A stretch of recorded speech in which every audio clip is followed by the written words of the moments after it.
Coucou les amis, voilà pour cette vidéo, je vous accueille de nouveau sur ma terrasse parce que je vais vous parler de la suite de mes aventures et même là j'ai mis en place un projet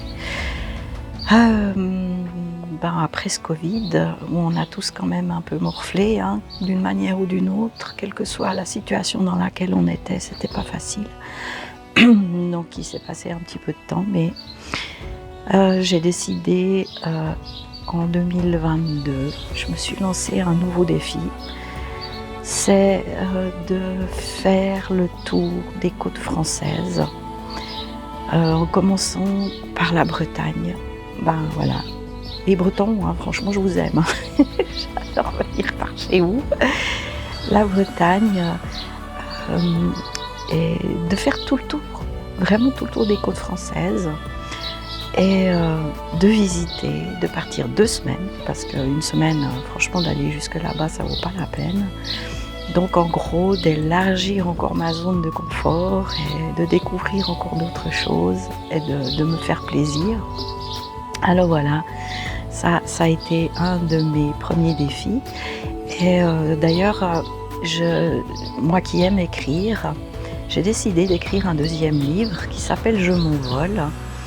Et le fil rouge de ce livre, c'est ce projet en fait de côte française, et je raconte un petit peu mes peurs, hein, mon tourteau et tout ce que je vous ai raconté d'avant et tout ce que j'ai vécu d'après. Je ne peux pas tout vous raconter, mais franchement, il m'est arrivé des trucs de dingue et mes yo-yo, mes peurs, mes anxiétés. Je raconte tout, mais je raconte tout avec de l'autodérision, avec beaucoup de recul. D'ailleurs, je me suis rendu compte que finalement, d'écrire ce livre fait partie des outils qui m'ont aidé d'aller plus loin, parce que chaque fois qu'il m'arrivait quelque chose, je dis « Ah, mais ça, c'est quelque chose de sympa à raconter dans mon livre », et puis du coup je me foutais de moi et ça faisait tomber la pression. Et voilà, c'est un outil utile. Moi je vous encourage à écrire des livres, hein. Franchement ça aide.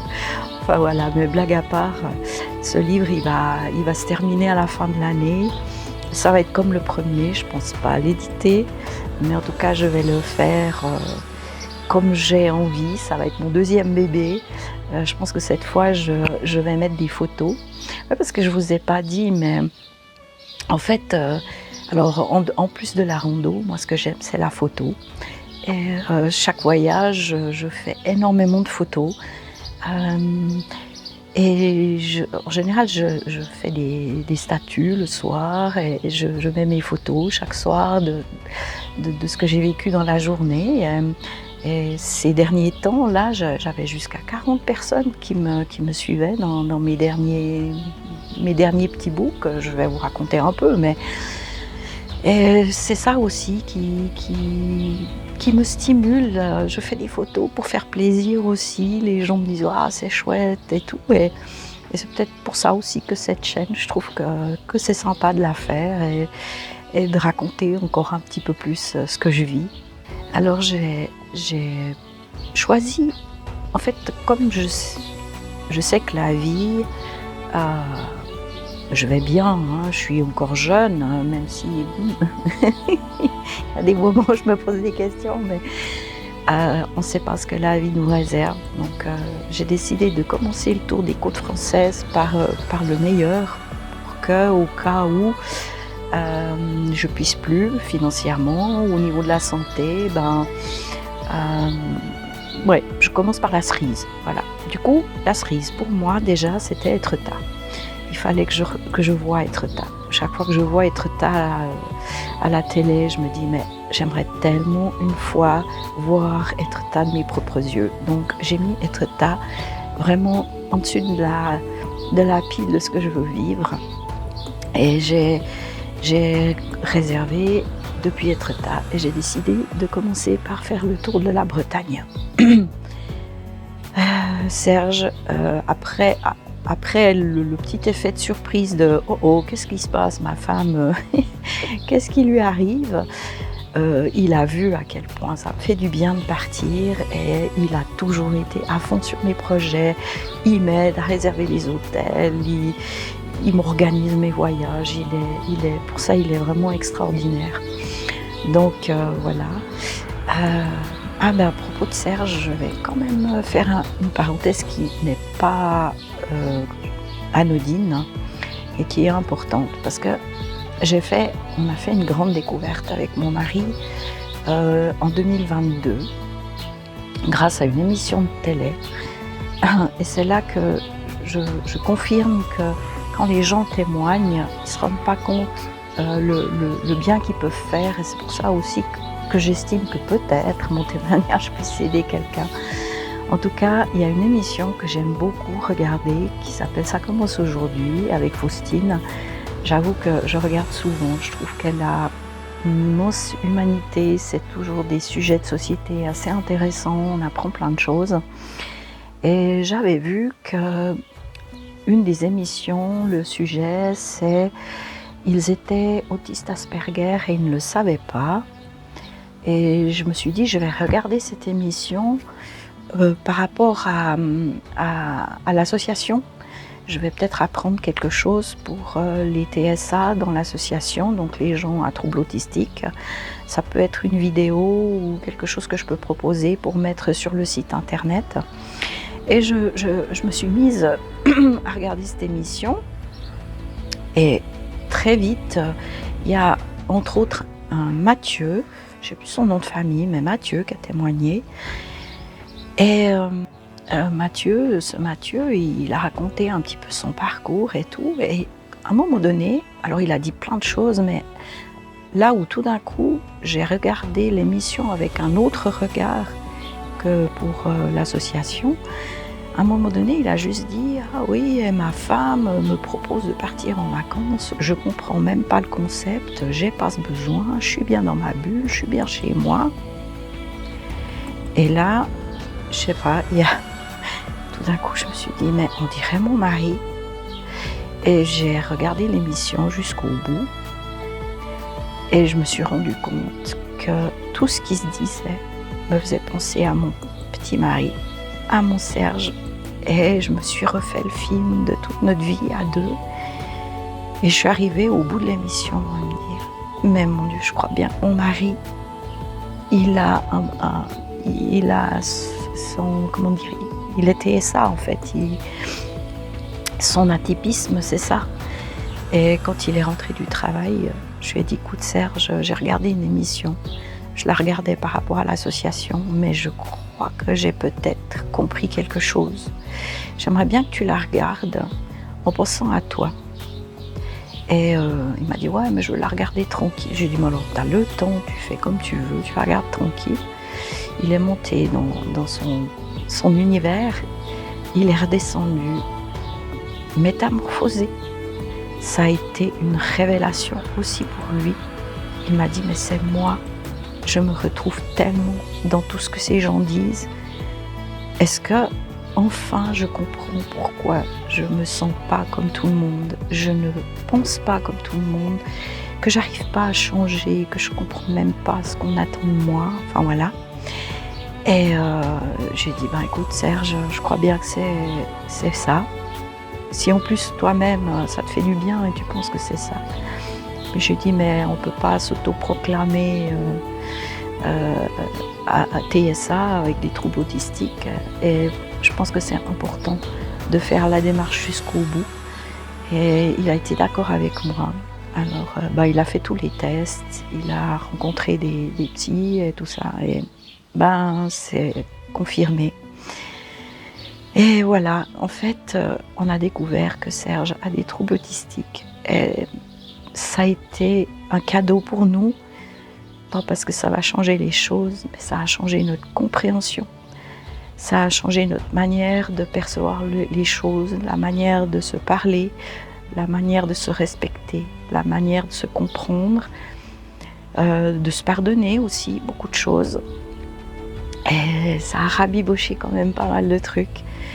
Et voilà, mais du coup, quand je suis partie pour le projet de faire le tour des côtes françaises, Je suis partie avec moins de culpabilité aussi, et plus de compréhension. Et Serge était encore plus heureux de me laisser partir, et moi aussi, voilà. Et cette chaîne YouTube, franchement, c'est le temps qu'on passe ensemble à faire ces vidéos, et le fait de lui envoyer les vidéos après et tout, mais il voyage avec moi d'une autre manière. Je suis atypique, il est atypique, on est un couple atypique, mais on s'adore et c'est juste ça qui compte. Voilà, c'était juste une très belle parenthèse sur mon histoire. Alors voilà, je suis partie en direction d'Étretat. Honnêtement, je ne vais pas pouvoir vous raconter tout dans le détail parce que ce serait beaucoup trop long et je ne veux pas vous perdre en route. Mais voilà, j'ai vu Étretat. Après, j'ai fait le tour de la Bretagne. Et alors moi, mon objectif, j'avoue que je ne visite pas les villes. Ça ne m'intéresse pas. Je ne visite pas les musées, je ne visite pas les églises. Enfin, de temps en temps, si j'en croise une et puis que je suis par là, mais je ne suis pas non plus allergique. Mais moi, ce qui me plaît, c'est la nature. C'est de faire de la photo, c'est de contempler, la contemplation. Je peux rester des heures sur une plage à observer les oiseaux, les goélands, j'ai vu un phoque qui passait là. Enfin, je suis très attentive à ce qui se passe, attentive du détail. Qu'est-ce que j'aime? La rando. Donc en général, j'arrive à quelque part, je vais à l'office du tourisme, j'explique que j'aime marcher, que j'aime la photo, que j'aime être tranquille, que j'aime des endroits où il y a le moins de monde possible, et puis je marche, et voilà. Donc les futures vidéos que je vais partager avec vous, ce sera ce que je vais vous proposer. Je ne vais pas vous faire des cours d'histoire dans les villes et tout ça, c'est pas ma tasse de thé. Alors voilà, mais j'ai découvert cette Bretagne, j'ai découvert des petits bouts du GR34, j'ai pu marcher, je me suis éclatée. Et là, j'ai fait ma première rencontre, par exemple, sur une des promenades, je me suis retrouvée à la pointe de l'Arc Ouest et j'ai rencontré Kevin et j'ai eu un échange d'1 heure avec lui. Et vraiment, ces rencontres, c'est quelque chose de magique, vraiment. Et je rencontre toujours des gens, soit des HP, soit des gens où mon témoignage a de la valeur, et tout d'un coup je me dis toujours, j'ai toujours l'impression d'être au bon endroit au bon moment, et ça c'est quelque chose qui me booste, qui me rend heureuse en fait, voilà. Et après j'ai quand même un petit repère. Au mois de septembre, donc là c'était au mois d'avril, j'ai fait mes 2 semaines le tour de la Bretagne, et au mois de septembre j'ai décidé de passer 2 semaines dans un camping à la plage de Saint-Pabu, aussi en Bretagne, près d'Erquy, parce que j'avais passé tout près en voiture. J'ai vu ce camping au bord de la mer, j'ai dit oh là, ça me ferait du bien de me reposer, et je suis allée dans ce camping 2 semaines à Saint-Pabu. Et là, j'ai fait d'autres rencontres. J'ai rencontré Roger, par exemple. Cette rencontre, je vais quand même prendre le temps un petit peu d'expliquer, parce que je n'ai pas parlé de ma vie spirituelle et j'ai pas l'intention de le faire, mais quand même vous dire que pour moi, quand je dis que le hasard n'est pas du hasard, et ma rencontre avec Roger, j'ai quand même envie de vous dire que ma gratitude face à ce que je vis, ma gratitude face à qui je suis, ce bonheur que j'ai maintenant d'être qui je suis, toute cette gratitude va quand même à Dieu, parce que voilà, il fait partie de ma vie, sans vouloir m'étaler. Je profite de cette rencontre avec Roger pour vous parler de cet aspect-là de ma vie. Et en fait, quand je me suis retrouvée à Saint-Pabu pour 2 semaines sur la même plage, j'avais un petit peu le souci de m'ennuyer quand même, parce que comme je visitais moins, j'avais un petit peu peur de m'ennuyer. J'avais vécu quelque chose de tellement fort en Bretagne quand j'avais fait le tour, que j'avais rencontré Kevin et tout ça. Je suis partie pour une petite randonnée depuis Erquy jusqu'au port d'Ahouet, en longeant le GR34. Et à un moment donné, j'ai eu un petit moment de souci que ces 2 semaines vont être bien longues et que je vais m'ennuyer, que j'aurai peut-être pas le même plaisir, que je vais peut-être pas faire les mêmes rencontres. Et j'ai juste prié comme ça, de dire, mais Seigneur, j'aimerais tellement vivre quelque chose d'aussi beau et que je puisse faire encore des rencontres. Et j'aimerais tellement que tu m'encourages et que tu me montres que je suis au bon endroit. Et j'ai continué ma marche et je vous mens pas. Un quart d'heure après, j'arrive au port de Dahouet. Je m'installe dans un restaurant parce que maintenant j'ai plus de difficultés pour aller au restaurant. Je m'installe au restaurant, j'avais commandé une petite assiette et je suis assise à une petite table. Et là, j'ai un monsieur qui s'approche de ma table, qui tire la chaise en face de moi et qui s'assied. Je le regarde s'installer, je comprends pas trop ce qui se passe, je vois bien qu'il n'est pas du tout en mode séduction et c'est un monsieur d'un certain âge quand même, donc je m'inquiète pas pour ça. Mais je suis quand même surprise et lui-même a l'air surpris de son geste. Il s'assied et puis il me dit « Écoutez madame, je sais pas pourquoi mais je sens que... » Enfin j'avais besoin de venir vous dire... de vous souhaiter une belle journée, de vous accueillir et de vous souhaiter une belle journée. Je m'appelle Roger, je suis prêtre et j'accompagne la famille qui est derrière vous. J'ai baptisé leur enfant ce matin et je sais pas, j'avais ce besoin de vous dire bonjour. Et moi, c'était tellement la réponse de la prière que je venais de faire que je lui ai dit, mais monsieur, vous inquiétez pas, vous êtes la réponse à une prière et je vous remercie infiniment d'avoir fait ça. Et voilà, et Roger, on s'est revus, je suis retournée à Saint-Pabu l'année d'après, j'ai refait 2 semaines à Saint-Pabu, on s'est revus, il est venu me chercher, il m'a fait visiter la forêt de Brocéliande. Son église, enfin voilà, j'ai une relation avec Roger assez particulière et c'est fabuleux les rencontres, c'est juste fabuleux et moi ça m'a boosté pour mes 2 semaines et à la fin des 2 semaines j'étais triste de rentrer, alors j'adore mon mari, j'étais contente de retrouver mon mari mais de retrouver la vie quotidienne, j'avoue que c'est difficile, ces vacances c'est quelque chose qui m'apporte tellement. Et le dernier jour, j'ai rencontré Hélène. On a aussi échangé énormément. On est devenus amis, on se téléphone. Et quand je suis revenue à Saint-Pabu, à la même période où j'ai revu Roger, j'ai revu Hélène. On a aussi vécu des moments ensemble. On a été manger au resto toutes les deux. Et vraiment, les rencontres, c'est quelque chose que j'espère que je vais encore vivre. Et je suis vraiment ouverte à vivre plein de choses.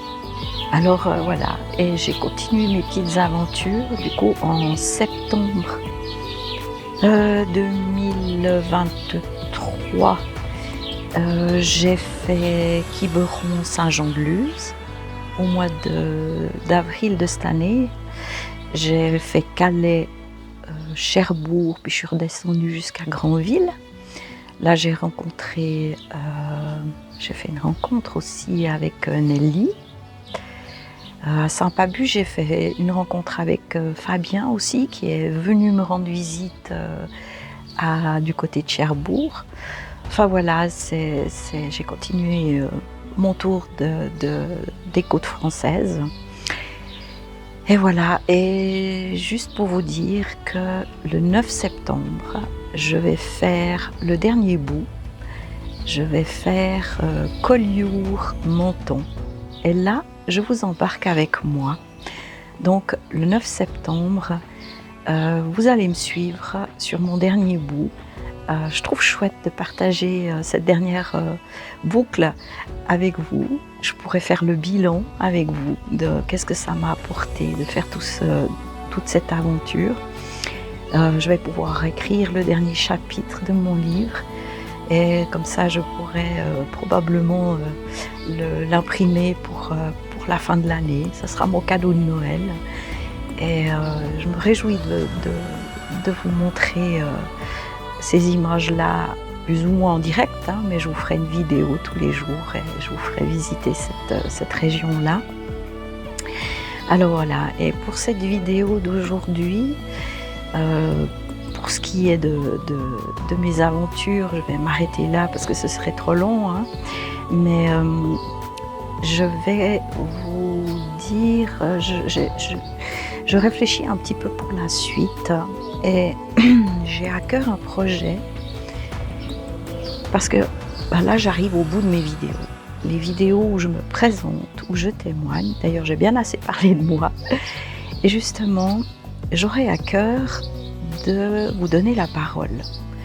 J'aurai à cœur que cet hiver, entre la fin de mon voyage dans le sud, là, quand je vais rentrer, je vais vous parler de mon projet 2025. Voilà, je serai un peu plus précise sur ce que j'ai en tête. Je ferai une vidéo vraiment où je présente le projet 2025. Il y aura probablement aussi une petite surprise, mais je ne vous en dis pas plus. Mais pour l'hiver, j'ai quand même envie de garder le lien avec vous depuis octobre jusqu'à mon départ au mois d'avril. Et j'aimerais bien mettre en place un moyen d'échange et de vous proposer de me donner des témoignages de vos parcours de vie. Que ce soit, alors, ce que j'imagine, c'est que les téméraires viennent chez moi sous forme d'interview dans mon salon, sur mon canapé, et me partagent un peu leur vie, donc toujours sur le sujet des HP, d'intelligence atypique, de vos parcours, de ce que vous vivez. Les courageux éventuellement m'envoyer des podcasts que je pourrais mettre sur ma chaîne, et les timides m'envoyer des mails que je pourrais lire. Voilà, après ce projet, je ne peux pas le mettre en place si je n'ai pas d'intérêt. Donc je vais voir si je reçois de vos nouvelles, si cette idée vous plaît, si vous avez envie de témoigner, si vous avez envie de partager, si vous avez envie de profiter, de mettre en lumière votre vie, votre quotidien, j'aimerais bien vous donner cette possibilité. Je veux juste votre vie, que les gens comprennent ce par quoi vous passez. J'aimerais bien donner la parole à des enfants, à des adultes, à des personnes âgées, à des profs, à des, je sais pas, à des mamans, n'importe, mais des gens qui ont envie de profiter de cette plateforme pour partager leur quotidien en toute bienveillance. C'est ça qui est important pour moi. Alors voilà, du coup, les gens qui me connaissent, tous les membres de l'association, les gens qui me connaissent, qui ont mon numéro de Natel peuvent me contacter. Vous autres, vous avez mon mail. Il y a en lien sous ma chaîne mon mail. Je vous laisse m'écrire et je verrai bien si je vois que ça parle, que j'ai du monde, que ça intéresse. Et voilà, on verra bien. Je lance l'appel et je verrai si c'est quelque chose que je vais pouvoir mettre en place. Je compte sur vous, il va falloir mouiller votre liquette. Je ne peux pas faire ça toute seule, mais je verrai bien. Alors voilà, pour cette vidéo, je vais m'arrêter. Je vais vous laisser vous reposer quelques jours. Merci de m'avoir suivi. J'espère que ces vidéos vous auront plu, que je n'ai pas été trop longue. Je vous souhaite le meilleur. Je vous retrouve du coup le 10 septembre à Collioure et je vous partagerai mes aventures. Mais d'ici là, prenez soin de vous. Gros bisous et à bientôt. Bye bye.